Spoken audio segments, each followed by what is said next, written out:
Hello, everybody, and welcome back to another episode in our TNA series. I, of course, am CR Daredevil, bringing you all of the live action here today. It is 10 days out from Bound for Glory, where we have one hell of a card so far, including that big time main event of AJ Styles versus Mojo for the TNA World's Heavyweight Championship. We'll be running down other stuff that's on the card already as the show goes on, but we're going to dive into it. From 5,861 people in Ontario, Canada. We're running a Canadian show this week.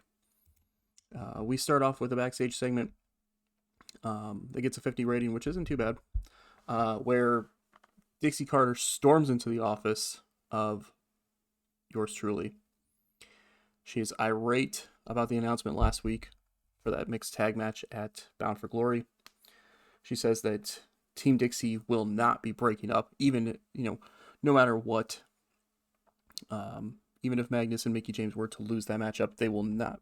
Team Dixie will not be breaking up.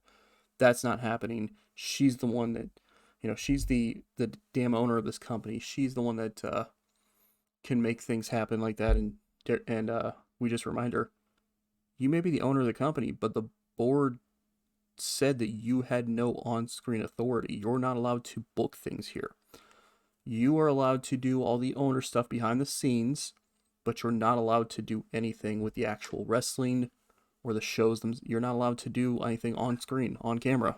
You're not allowed to have any sort of power there. So when Mickie and Magnus lose that match next week at Bound for Glory, Team Dixie will break up, and you're just gonna have to deal with it. You're gonna have to go back to wherever the hell you're gonna be, because you're not gonna be around here anymore. The only reason you're still on screen right now is because of Team Dixie. Once that breaks up, you're gone. You can go back to wherever the hell you want to be, behind the scenes or whatever, but you're not gonna be on screen anymore. So kind of an advancing thing, however, because I think last week I announced that it was like Team Dixie would be broken up, but I don't think or maybe I revealed that Dixie wouldn't be on screen anymore. But I didn't really reveal that it was one and the same. That the only reason Dixie is on screen right now is because of Team Dixie. So once they break up, then that's it. Like, Dixie Carter is not allowed to be on screen anymore because that's her contract, so to speak, puts her as an on screen personality because of Team Dixie. So that, that happens there. Magnus and Mickie James are standing there with Dixie as well, by the way, and they are just like, yeah, well, Dixie, Daredevil, nobody has to worry because we're going to beat Bennett and Kanellis with ease. And this is when Mike Bennett kind of steps up because, Bennett was kind of sitting in the corner. Maria's not in here right now, but Mike Bennett was kind of sitting in the corner, waiting for Maria to show up, and he's like, you seem to think you're going to be able to beat us with ease, but you might have something. There might be a surprise in store for you. You might be genuinely surprised. But before he can really continue on much else, this is when Abyss comes into the office, currently in possession of Maria Kanellis. He currently has her by the arm and is holding her. Of course, Bennett immediately hops to his feet and tries to go after him, but Magnus and Mickie get in the way and kind of hold him off. And, this is where I'm like, hey, let her go, or you will be suspended. She right now, until Bound for Glory, she is an authority figure here in TNA. You let her go right now, or you will be suspended. And Abyss just locks eyes with us. Just kind of a bit of a stare down there. And Dixie just kind of turns to him and is like, hey, just let him go. Let her go. It's fine. Abyss lets Maria go. Maria, kind of puffs her way past everybody there. And that's when we're like, all right, listen, this office is way too crowded right now. You all need to leave. And at Bound for Glory, that tag match is going to happen with the stipulations. So I would suggest preparing for that. And Abyss, by the way, you have a match with Jeff Hardy you need to be preparing for, because You may think that you're a monster over that you're gonna be able to defeat him, but you might be surprised on how I've been talking to him recently. You might be surprised on the kind of mindset he's in right now. Dixie just kind of steps up to us, kind of getting in our faces. Magnus, Mickey, and Abyss get ready to leave over, and Dixie's just like, "You'd better hope that Team Dixie doesn't fall apart at Bound for Glory. You better hope that it doesn't happen, because if it does, I will make your life a living hell." And she turns around, just stomps off. Daredevil and Bennett kind of check on Maria as the show kind of goes on from there. So that's kind of a cold open, and then we get the intro to the show. You know, the video pack. You know, the typical intro video kind of thing and all that.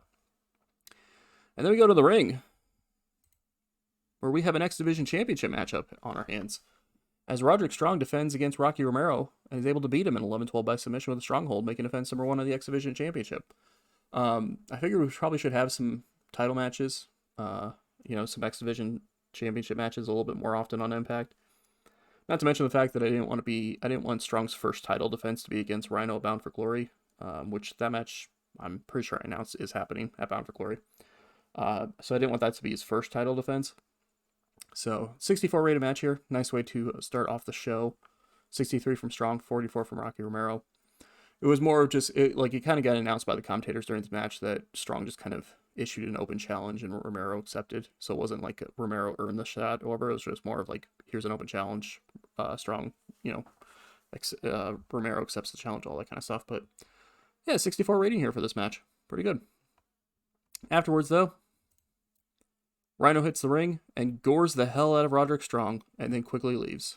Only got a 39. I'm not sure why it only got a 39. That's weird.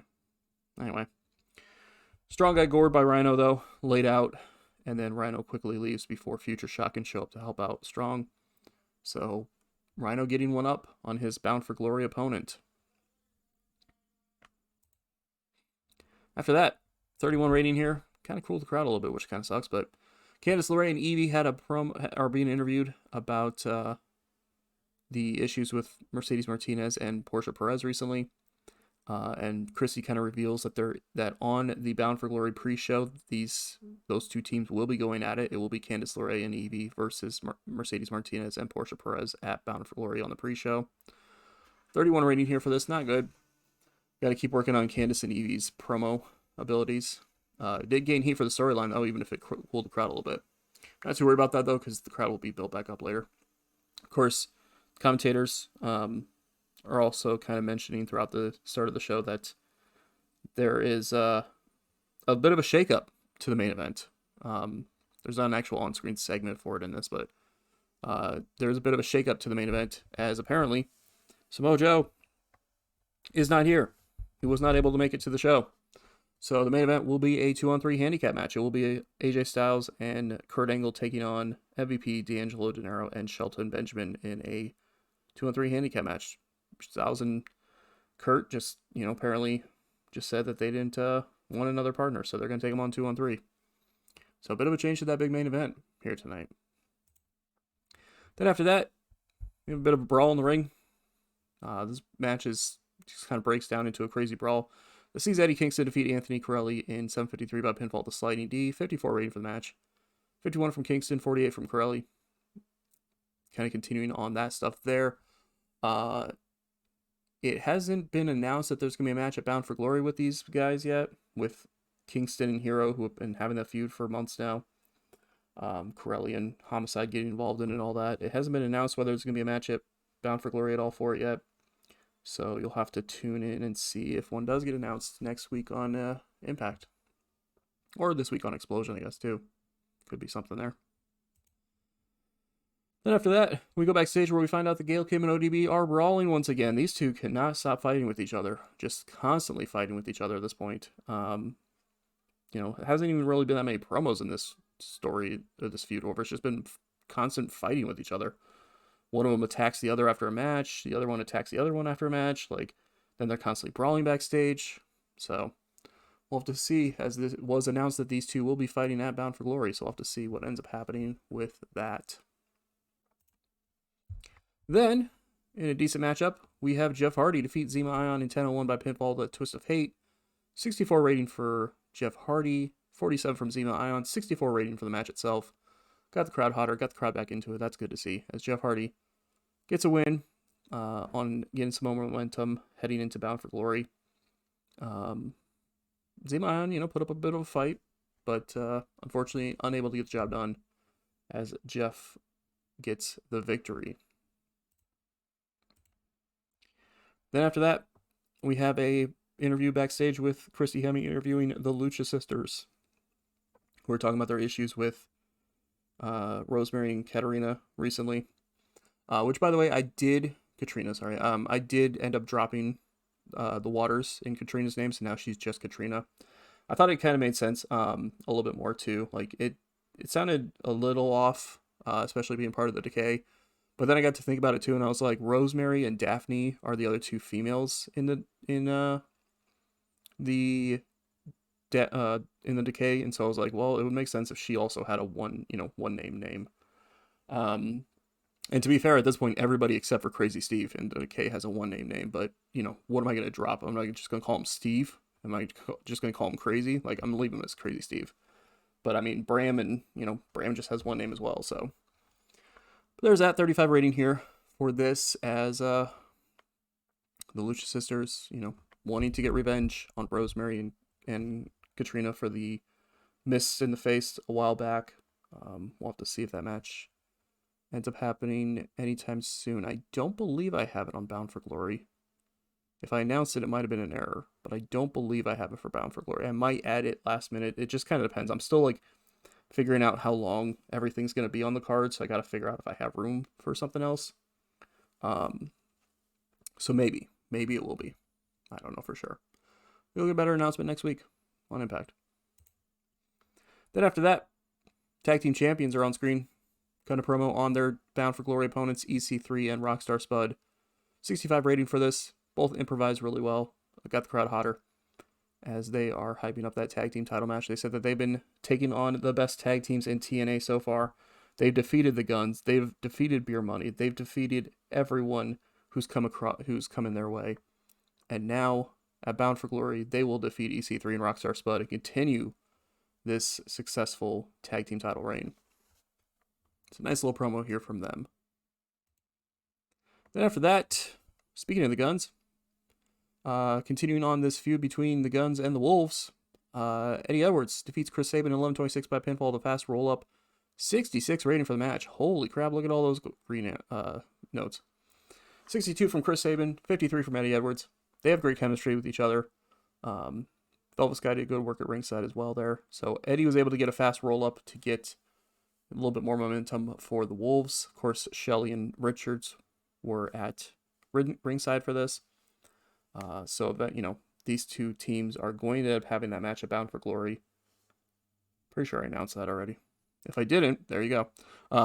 So they will be facing each other at Bound for Glory. It's kind of being built as like, this is it. You guys are done after this. Like, one team is going to win, and then you're going to stop dealing with each other kind of thing. So we'll have to see who wins at Bound for Glory. Then, just a basic little backstage promo, where the House of Truth have a promo about Future Shock. Lethal kind of saying that Adam Cole hasn't really been on his level ever, and it's going to continue to be that way. And if Cole honestly thinks that he's going to be able to get his hands on Jay Lethal anytime soon, that's not going to happen, because Jay Lethal is far above him. Clearly way better than him as he ever could be.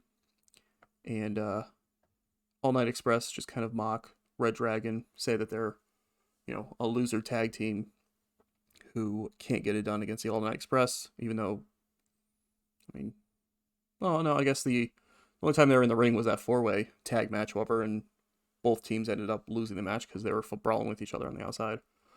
And Lethal kind of says, yeah, and look what happened earlier tonight. Rhino gored the hell out of Roderick Strong. That's going to happen at Bound for Glory as well, and he's going to bring the X Division Championship to the House of Truth as well. So, basic little promo there. I want to look really quick here without spoiling anything.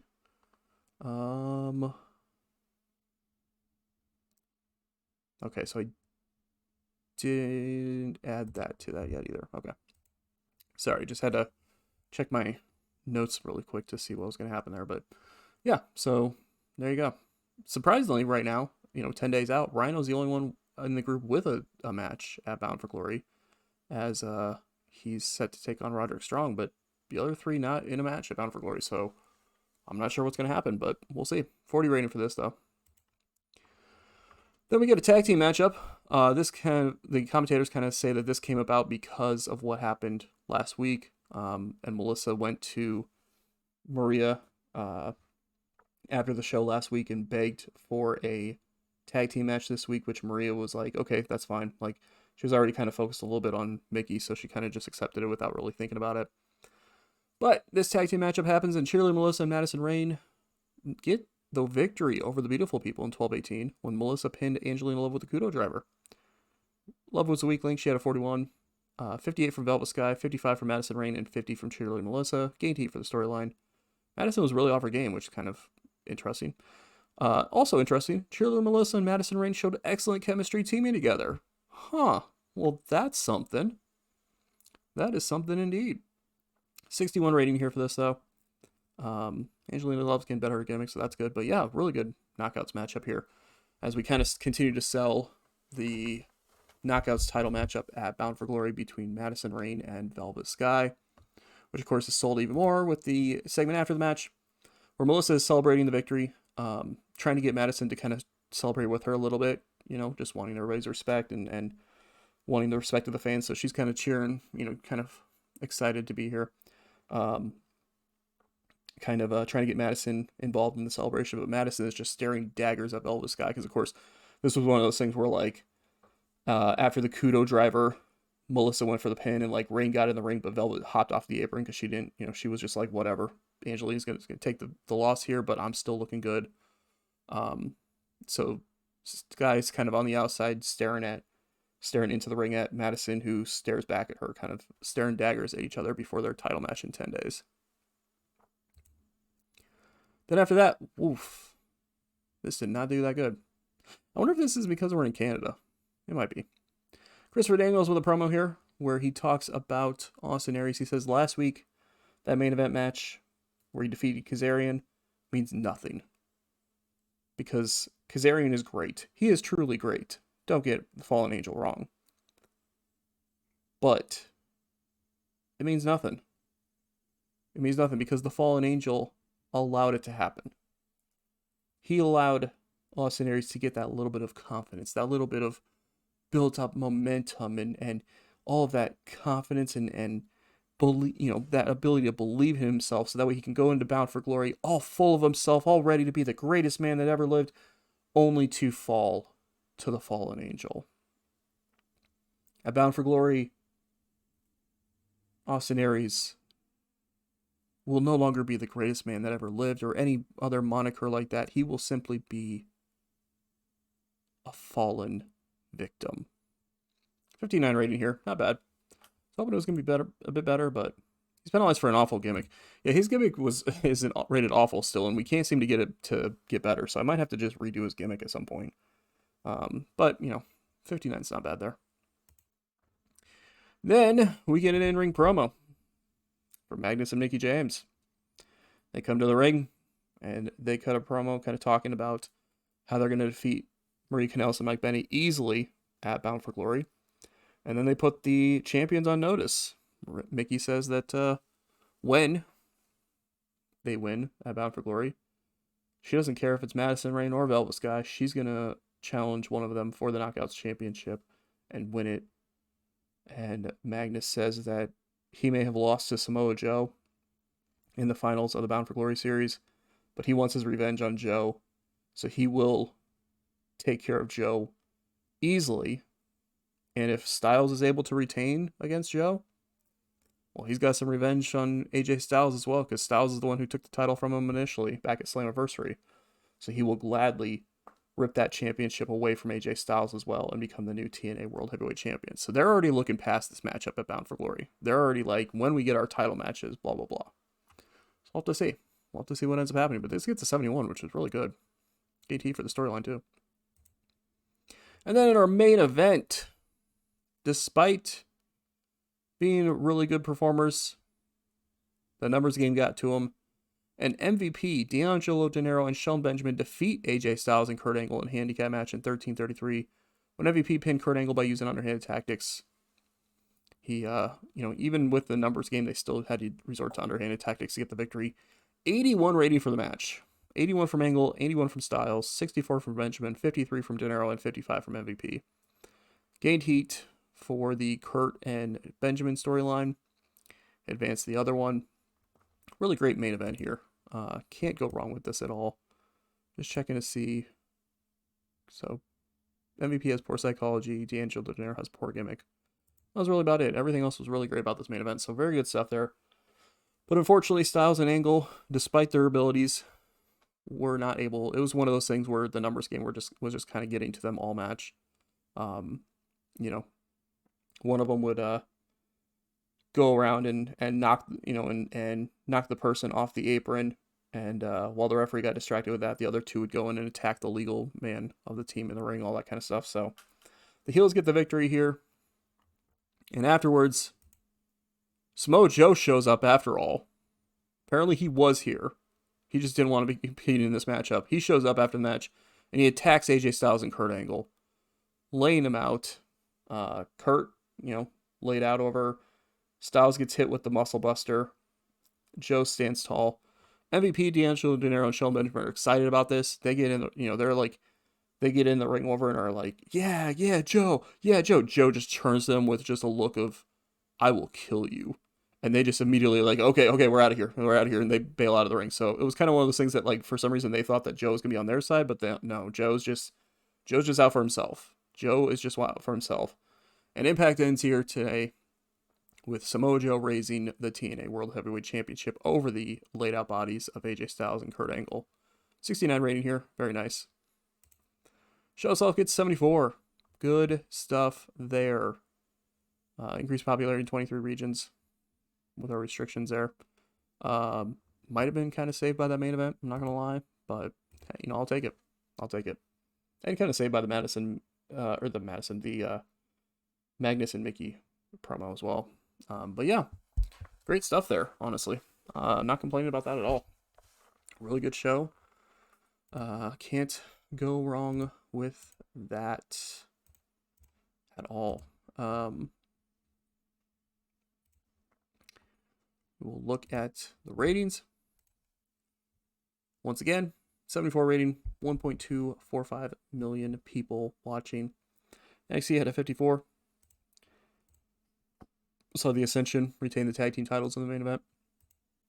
Ring of Honor had a 56. Scott Steiner and Bully Ray defeat Matt Hardy and Adam Cole. Adam Cole working ROH and taking a loss in the main event. Which was recorded. So, kind of weird. It doesn't say that this was a taping, but it did say Adam Cole's available. So I guess maybe because I didn't book him, ROH was able to book him. That was kind of weird, but whatever. But there you go. Victory for us. Explosion this week. Saw Roderick Strong getting interviewed about Rhino. Feeling the effects of the gore. This was like an interview that happened like after Impact went off the air, that they aired on Explosion.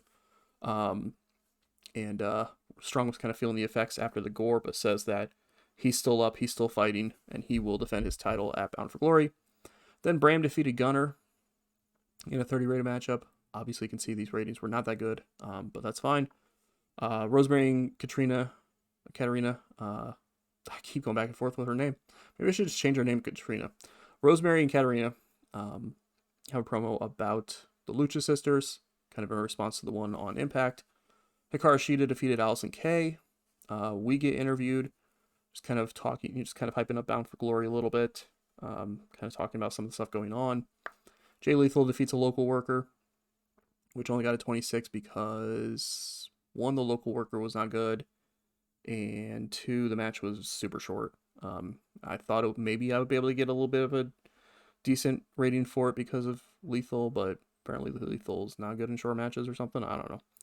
And then afterwards, Lethal cut a post-match promo, and Adam Cole said Cole has hasn't been showing up, or didn't show up at all this week, and Cole is afraid of Jay Lethal, kind of teasing the idea that they're gonna have a match. But Lethal says that Cole's still running scared of him, and that all those weeks ago Cole called him a coward, but in truth, Adam Cole himself is the coward.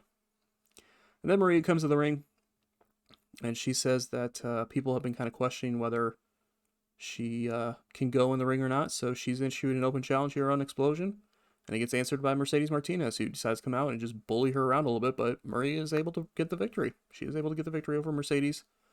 Only got a 25. It would have been better, but it was two unimportant talents and all that, so that was Explosion there. Not a great show, but it was, it was decent for what it was. It kind of did what I wanted to do storyline-wise right now, so I want to see really quick here.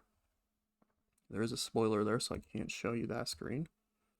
Alright, so we're going to look at our top stuff here. That Impact, I believe, yeah, that was our 5th best show of all time.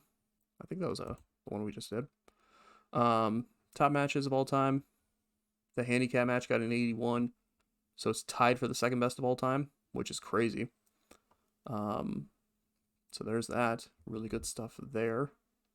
Not really anything else on there from that. Top attendances. 5,958 is our 2nd best Impact / Explosion attendance of all time. And we ran Canada too, so that's kind of crazy that we had that good of a rating there. Oh, sorry, I was off. 5,861, so it's our 3rd best of all time. I was looking at the wrong one. I was looking at the week prior. So we had 100 less people than the last week, but to be fair, we also ran Canada, so I'm not complaining about that. TV ratings, though, 1.66, pretty respectable. A little bit down from some of these other ones, but I mean, it's still 6th best of all time, so that's good to see. Fan-wise, we had 100 and, the 1 million, all that kind of stuff. So, 6th best Impact of all time for that too, but hey, I'm not complaining. It was still a top 10 show. Top 10 show, top 10 match, all that kind of stuff. So good to see there. Next time in this series, it will be the go-home show for Bound for Glory, which will be huge because, Bound for Glory is just a couple days away. We'll have to see what happens with Samoa Joe and AJ Styles after Joe laid out Styles to end the show with the title. We'll have to see any continuation in the Velvet Sky and Madison Rain storyline, especially with Cheerleader Melissa being involved. We'll have to see what continues on with the mixed tag team matchup, Magnus and Mickie James against Maria Kanellis and Mike Bennett. We'll have to see what continues on with the X Division title matchup with Rhino and Roderick Strong. The Guns and the Wolves are going to end up having their matchup over, so we'll have to see what ends up happening with that. Tag team titles will be on the line. Jimmy Jacobs and Cole Cabana taking on EC3 and Rockstar Spud. So we'll have to see maybe if EC3 and Spud respond to the Tag Champs promo from tonight as well. And so much more happening on that show. So thank you all for watching. Definitely appreciate it. And we will see you next week for the go-home show of Impact for Bound for Glory.